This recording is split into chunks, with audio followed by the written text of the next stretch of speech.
Namaskar and welcome to InFocus. The Indo-Pakistan talks in Colombo were supposed to be the start of a resolution of conflict, but they seem to have ended up by sparking off a fresh burst of recriminations. We know what the Indian view of these events is, but what do the authorities in Islamabad think happened, and more importantly, how do they regard the future? Today, in what I hope will be a serious exchange of opinions and not a polemical discussion, I shall put these questions to the Pakistan High Commissioner in Delhi, Ashraf Jahangir Qazi. High Commissioner, to start with, I want to ascertain how your country views the outcome of the Colombo talks. In your opinion, did they break down? Was it an impasse? Or was this simply the inevitable result of unrealistic expectations? Well, Karan, actually we were disappointed by the outcome of the talks because, in fact, given the fact that we had entered into a new era after the May nuclear tests, and given the degree of international interest in the dialogue between India and Pakistan making some advance, we felt we had reason to believe that some advance, especially with regard to the modalities, would be possible. And although it's true the Prime Ministers had a very good meeting, but the end result of our meetings, at the level of the Prime Minister and the level of the Foreign Secretary, was that we were unable to do what we had wished would be possible, which was to be able to schedule a resumption of the Foreign Secretary level dialogue. I want very much to talk about the details of what happened, but for a moment, just let's stick with an overview. Would you say this was a serious setback or just a small stumble? Well, we've always got to look forward and we've got to look ahead, but it is serious in the sense that unless we can restore the understandings that we believe we reached last June, in June of 1997, unless we can restore these understandings which are with regard to the mechanism for the dialogue, then it will not be possible for us to proceed ahead to the substantive phase of the talk. So to that extent, it is serious. Because so at the moment, we're deadlocked? We are deadlocked now because at the modality phase, and which is a great shame because more than a year ago, we had actually concluded and had announced in Islamabad to the world press that we have concluded this modality phase of the talks, and we're looking forward to proceeding to the substantive phase. Okay, let's in fact try and work out why we've got to this point where we can't even decide on how to talk by going a little bit back in the story. The pivot of this meeting in Colombo must have been the meeting between the two prime ministers. How did that go off? Well, between the two prime ministers, I think the chemistry was excellent, and both prime ministers were meeting each other for the first time, and I think that meeting on a personal one-to-one level was good. And our Prime Minister even went out of his way to say that he had an excellent impression individually of Mr. Vajpayee, whom he was Did they hit it off in the same way time. that, say, Gujral and Nawaz Sharif hit it off? Well, it's not for me to make those kinds of comparisons, which in a way are irrelevant, because we are really dealing with people in their positions as heads of government rather than just personalities. But even if you wish to refer to the previous incumbent, Mr. Gujral, the fact that the two leaders had an excellent chemistry still didn't translate into an agreement on the modalities. Okay, in this so, the personal chemistry is very important, but it's not everything. That leads us on to what they spoke about. They spent 50 minutes together. From what you were told, what was that discussion about? Well, I think the discussion covered the entire gamut of Pakistan's bilateral relations and all. And of course, there was no formal statement issued. We had hoped to be able to issue a joint statement after that meeting, which would have announced the resumption of the dialogue at the level of the foreign secretaries. But that proved not to be possible. But in their own talks, they covered any number of subjects, and let me put to you what is the predominant Indian view of what went wrong and see how you respond. The Indians say that Pakistan came to Colombo determined to ensure the talks failed because they wanted to undermine the bilateral process. How do you respond to that? Well, I think that is absolutely misconceived for the simple fact that all India had to do was to restore the understandings that we had actually reached in June of last year. And those understandings were without prejudice to the formal position of either side with regard to any subject on the agenda, including the issue of Jammu and Kashmir. So there was the easiest way to prove that was that if India wished to make a success of the bilateral mode, which would have enabled it then to argue that we are moving ahead on the bilateral mode, we've concluded the modality phase, we're now moving to the substantive phase, the rest of the world doesn't need to be as concerned. Can I step in and ask this question? But that when didn't India happen. resiled, as you say, from the modalities achieved in June 97, what explanation did they give at that point, and what did they say, more importantly, in Colombo now, when you said, please restore those modalities? Close to the scheduled third round, we were then informed that our understanding that there would be 8 working groups was not exactly right. And we were then referred to the exact wording of the joint statement. Now, the joint statement was not a legal document. It wasn't drawn up by lawyers. It just said mechanism including working groups. Yes, so and a mechanism including working groups. But the ambiguity was in the statement. Well, the ambiguity, as I say, wouldn't have been there had it been a legal document. What it did was embody understandings between senior officials, which were then explained in a joint press conference to the press corps, and there was no difference when both of them said that they had concluded the High Commissioner, can I take us out of this detail, because I think we may lose but you know, it was important at the time. Absolutely. But what I want to pick up is that it was a series of misunderstandings over the joint working group that led to a misunderstanding. Yeah, but then let me just go on. It seems that this time in Colombo, the two countries have been victims of a different misunderstanding. Let me give you an example. It seems that on the 31st, your country's spokesman announced that Prime Minister Vajpayee had unilaterally announced a resumption of talks, whereas Pakistan had only agreed to continue the talks at the next available opportunity. If this misunderstanding genuinely did take place, why did you not clarify it on the 29th? Why did you only clarify it 2 days later? It was clarified immediately by our own Prime Minister, who met the press immediately after the Indian Prime Minister met the press, when he said, we have agreed to resume the dialogue at the next available opportunity. Our spokesman was merely quoting our Prime Minister. Our Prime Minister had made this clear to the press corps in his own briefing, which immediately followed that of Mr. Vajpayee. So are you saying that the Indian press have simply misunderstood? I think there was obviously a misunderstanding, because many of them got the impression that there had been an agreement to resume the dialogue. For what purpose?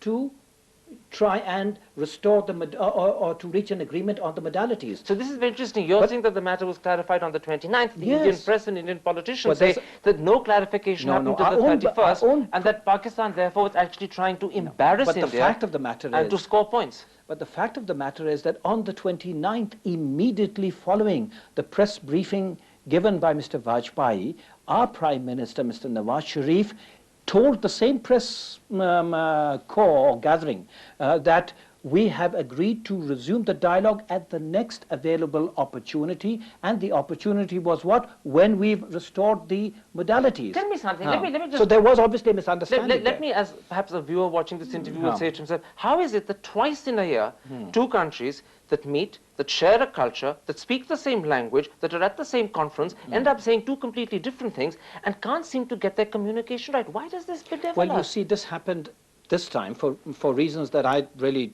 don't wish to speculate on, except to assure you that our Prime Minister made his stand clear immediately and on the spot, and our spokesman 2 days later was referring to that statement. The Indians, the Indians actually say that your Prime Minister deliberately didn't make himself clear on the 29th, and that you only chose to make this position clear on the 31st because you wanted to add confusion, you wanted to embarrass the Indians, you wanted to derail the bilateral process. But that's not true, because you can read the text of our Prime Minister's statement on the 29th to the press. So you're saying that the Indian side didn't read that text closely enough and clearly enough? Well, I think they sort of missed. I mean, I don't wish to sort of then say anything about the Indian press. I merely wish to inform you of what exactly our Prime Minister said on the 29th. Okay, while we're clarifying these misunderstandings that have taken place, let me put another misunderstanding, or what may have been a misunderstanding to you. It seems that in his interview to the Island newspaper, your Prime Minister said that in fact the talks amounted to zero, that they were a waste of time. To India, that looked like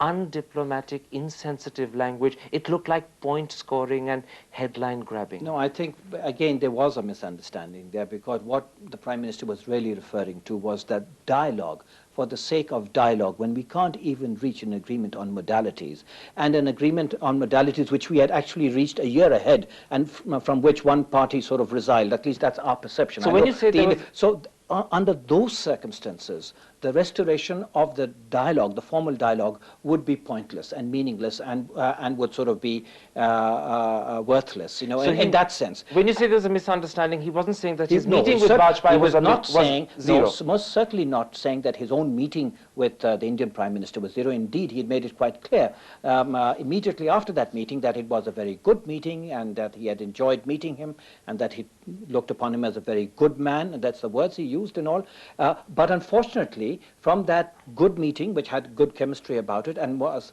excellent for the fact that it was the first meeting and a good meeting, but nothing concrete emerged out of that. So that was a matter of disappointment and not insignificant. I won't say it's a setback, but it certainly is a stumbling block, a significant stumbling block. You have today, Mr. Qazi, clarified two misunderstandings that took place. Are you a little sorry or upset that these misunderstandings weren't clarified earlier?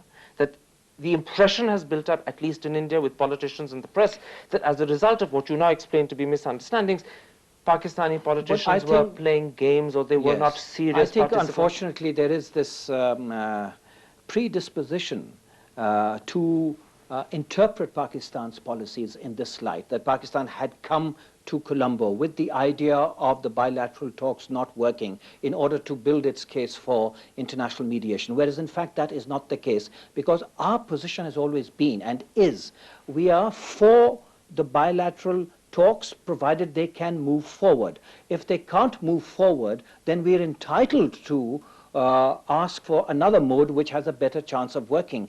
Okay, we can meet once, we can meet twice, but the worst thing is to meet, agree, and then disagree on what you think you have already agreed upon. My last question for this part, have you reached that point where you think you're entitled now to ask for another mode, or are you still prepared for at least a little while longer to continue with the bilateral mode? I think we've long gone past the point where we've become entitled to ask for another mode, and we are asking for another mode. But while asking for that... Which is perhaps why the Indians say then you came to Colombo seeking to undermine the bilateral mode. But the fact is that had you agreed to restore the understandings that we had, we would have scheduled those talks at the level of the Foreign Secretary. So the Foreign Secretaries could well have had a date right now for their next meeting. So we have a situation where misunderstanding upon misunderstanding has ended up with people on either sides looking at this with completely different interpretations. And we are now victims, not just of different communication, but misunderstandings brought out of communication. It's not just a question of misunderstandings, because misunderstandings are rooted in predispositions, unfortunately.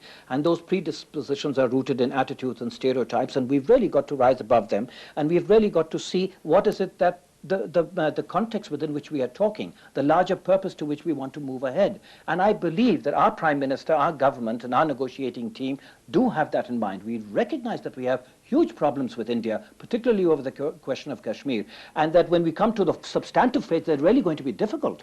But at least the modality on how to talk about it, that should not have been the problem it has become. That's our, that's our disappointment. High Commissioner, let's take a commercial break there. I want in part two to take up the central core of what you said just now, which is how do we now go forward? What is it that Pakistan would like India to accept so that the talks can become meaningful? But first we'll take a quick commercial break. Don't go away, we'll be back in just a couple of moments.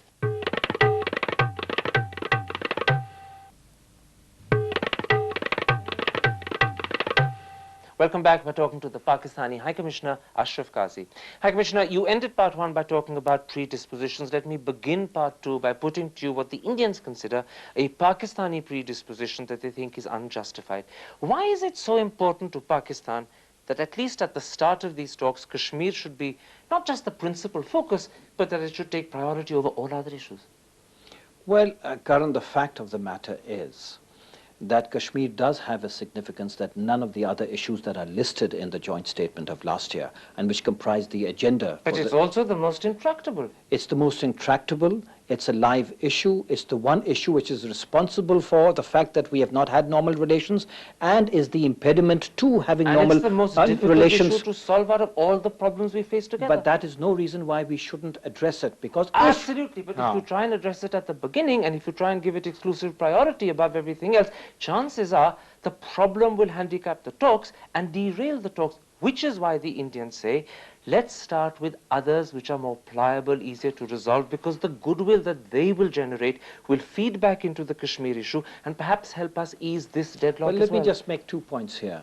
Number one is that Kashmir is the live issue which feeds into public opinion in a way none of the other issues do. So were you to keep Kashmir to one side without addressing it, without trying to sort of bring about some progress towards an ultimate settlement, no matter how difficult or how long it might be in the making, you will have that negative feedback into the public opinion of both countries, which will constrict the possibilities for forward movement on all the other subjects. You might get one-time progress. But where would that happen? High Commissioner, India and China have improved their relations from '62 when they went to war. But there's a fundamental difference between the two issues. By putting the border aspect on the back burner. The border problem between India and China is fundamentally different from what the Kashmir dispute is between India and Pakistan.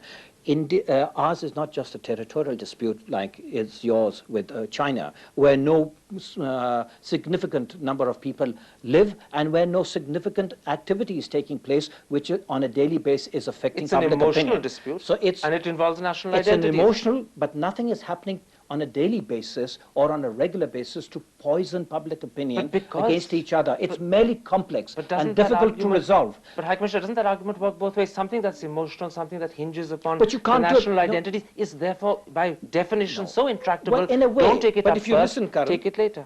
If you have a very difficult problem, which is merely difficult without being provocative to public opinion, then you can take the logical point of view that this is difficult, not likely to be resolved immediately, so let us address it, put it aside and do the ones which are more simple. But if you have a problem which is the real cause for the state of relations being so bad that you can't really make progress on any other issue, then what you need to have is a strategy for addressing that central issue so that even if you can make the merest progress towards its ultimate settlement and all, you begin to feed back positively into the overall climate of relations, which allows you to move forward. But because if you don't do that, the past 50 years... what you had in June 97? Admittedly, as you yourself argue, the Indians resiled from the June 97 thing. But today Pakistan is not simply saying go back to June 97. Today the Indian press claims Pakistan is saying let's first exclusively focus on Kashmir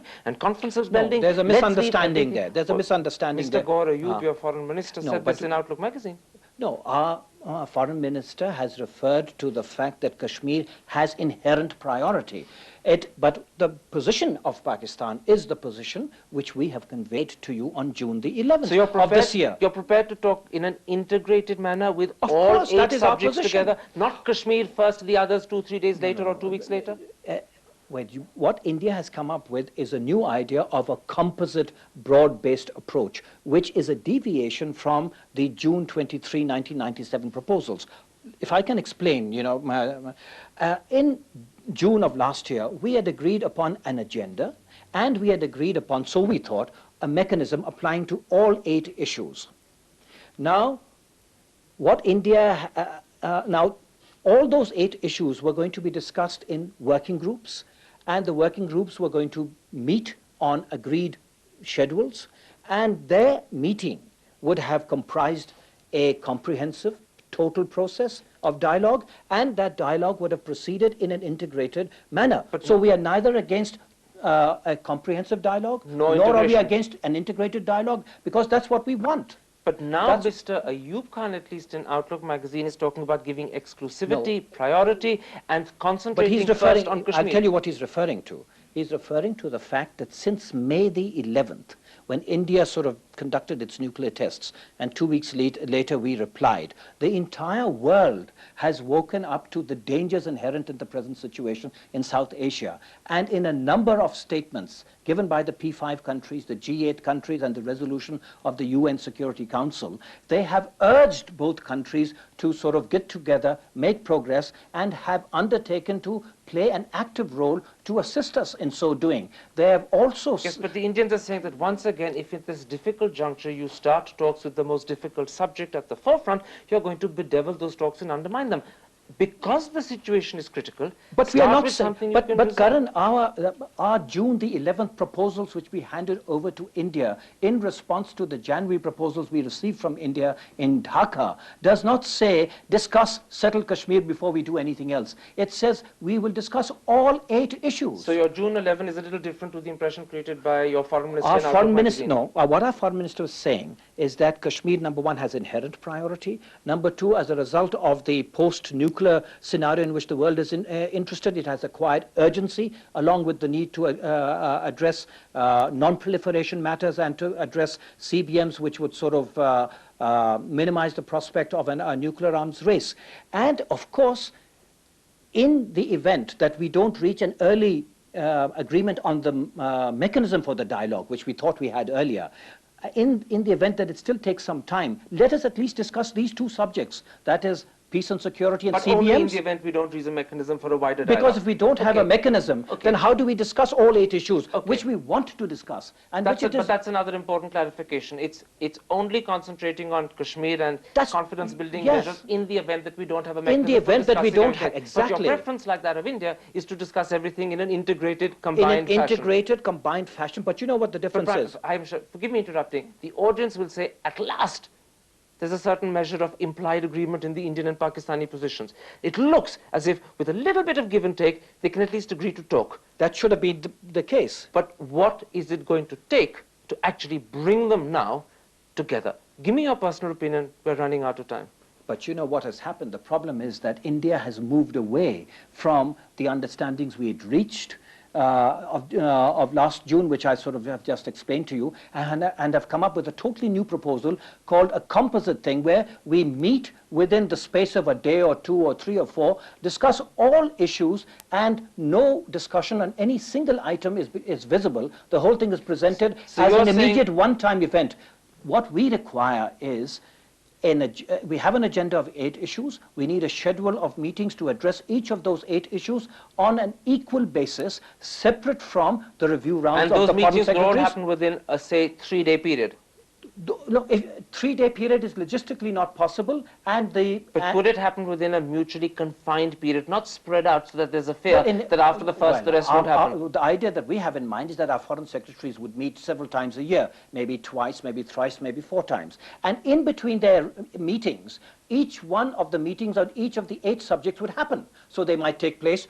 All 8 meetings might take place over a period of a month or even 6 weeks. And my last word now, my last question, your government would give a commitment that they would actually go through with the full process. They wouldn't abruptly end it after the first stage or the second, so that the Indians felt bilateralism has been misused. The June 23rd, 1997 joint statement commits us to discussing all 8 subjects in an integrated manner, on an ongoing basis, in the attempt to sort of move ahead to a level where we can sort of raise the level of the dialogue from the level of foreign secretary to the political level. So we are totally for integrated, comprehensive dialogue on the basis of the understandings of June 23rd last year. Very quickly, Mr. Qazi, you're High Commissioner, you know your country better than most people in this country, and you know India pretty well too.